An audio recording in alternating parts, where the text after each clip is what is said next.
ষড়ঋতুর বাংলাদেশে অন্যান্য ঋতুর চেয়ে শীত এগিয়ে থাকে মেলা আয়োজনের উৎকৃষ্ট সময় হিসেবে। উদ্যোক্তাদের ক্রিয়েশনকে তুলে ধরতে তাদের তৈরি বাহারি ও ব্যতিক্রমী সব পণ্য নিয়ে আগামী 16, 17, 18 জানুয়ারি শুরু হতে যাচ্ছে শীত পালকের পর্ব। এবারে শীতের আমেজকে কিছুটা ভিন্ন মাত্রা দিয়ে উদ্যোক্তাদের আত্মবিশ্বাসকে বাড়িয়ে দিতে এবং নতুন বছরের সূচনায় উদ্যমতা ফেরাতে প্রায় 70 জন উদ্যোক্তা নিয়ে পরিণীতা প্ল্যানার্স আয়োজন করেছে শীত পালকের পর্ব। ধানমন্ডি 27 এর মাইডাস সেন্টারে শীত পালকের পর্বের আয়োজক নারী উদ্যোক্তা ও সংগঠক শিপ্রা বিশ্বাস। শিপ্রা বিশ্বাসের কাছ থেকে জানব আসন্ন 16 থেকে 18 জানুয়ারির শীত পালকের পর্ব নিয়ে নানান অজানা কথা।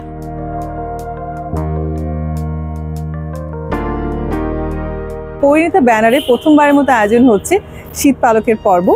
এটা অনুষ্ঠিত হবে জানুয়ারি 16, 17 এবং 18 তারিখে ধানমন্ডি মাইডাস সেন্টারে। প্রস্তুতি জিনিসটা আসলে সবারই প্রত্যেকটা কাজের একটা সর্বোচ্চ প্রস্তুতি থাকে, যে আমরা চেষ্টা করি আমাদের বেস্টটা দেওয়ার। তো তেমনই জোরে সোরে চলছে আমাদের এই প্রস্তুতি। আশা করছি আপনাদের সবার ভালো লাগবে।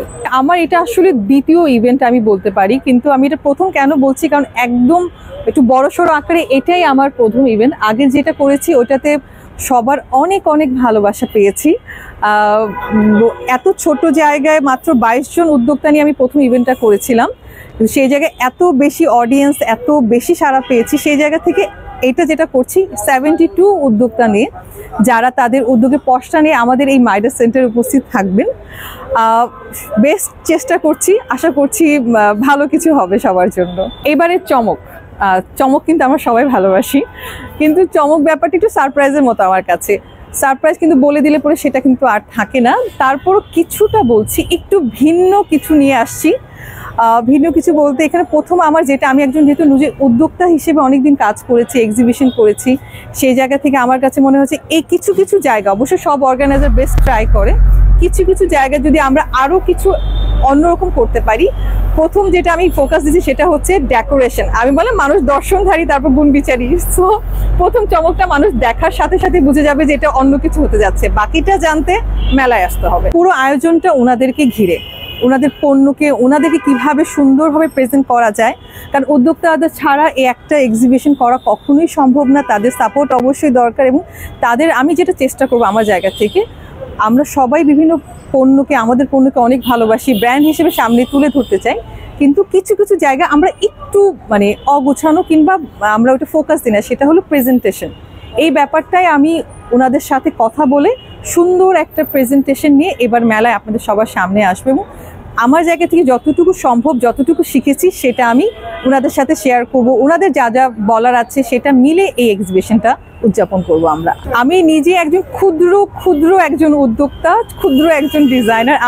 আমি আমার চেষ্টা করি সবসময় আমার কাজকে 100% মন দিয়ে এবং চেষ্টা দিয়ে সুন্দরভাবে প্রেজেন্ট করার। তো এবার যারা যারা আমার এই এক্সিবিশনের দর্শনার্থী হিসেবে আসবেন তাদেরকে বলবো একদম বেছে আমি বলবো প্রত্যেকটা উদ্যোক্তা মূল্যবান, এবং তাদেরকে এনে কিভাবে জিনিসটা আরও সুন্দর করা যায় সেই চেষ্টা আমাদের থাকবে। এবং এখানটা আরও 72 জন উদ্যোক্তা আসবেন, যাদের উদ্যোগগুলো আসলে খুবই সুন্দর। তাদের ব্যবহার থেকে শুরু করে তাদের পোশাক, তাদের পণ্য, সব কিছু খুবই আকর্ষণীয়। গত বছর এক্সিবিশনটা আসলে আমার জন্য একটা অন্যরকম একটা অভিজ্ঞতা ছিল। প্রথম কাজের অভিজ্ঞতা সবসময় সবার একটু আলাদা থাকে। যদি বলি কেমন ছিল, একদম ধারণার অনেক বাইরে ওখানটা সেল হয়েছে। এমন কিছু অভিজ্ঞতা সবাই নিয়ে গিয়েছে, এবং যাওয়ার সময় সবাই এত ভালোবাসা আমাকে দিয়ে গেছে। উদ্যোক্তাদের সব থেকে বড় পাওয়া ছিল আমার গত বছর। যাওয়ার সময় সবাই খুব জড়িয়ে ধরে বলে গিয়েছে যে খুব ভালো, এত ভালো আমরা কখনো করিনি।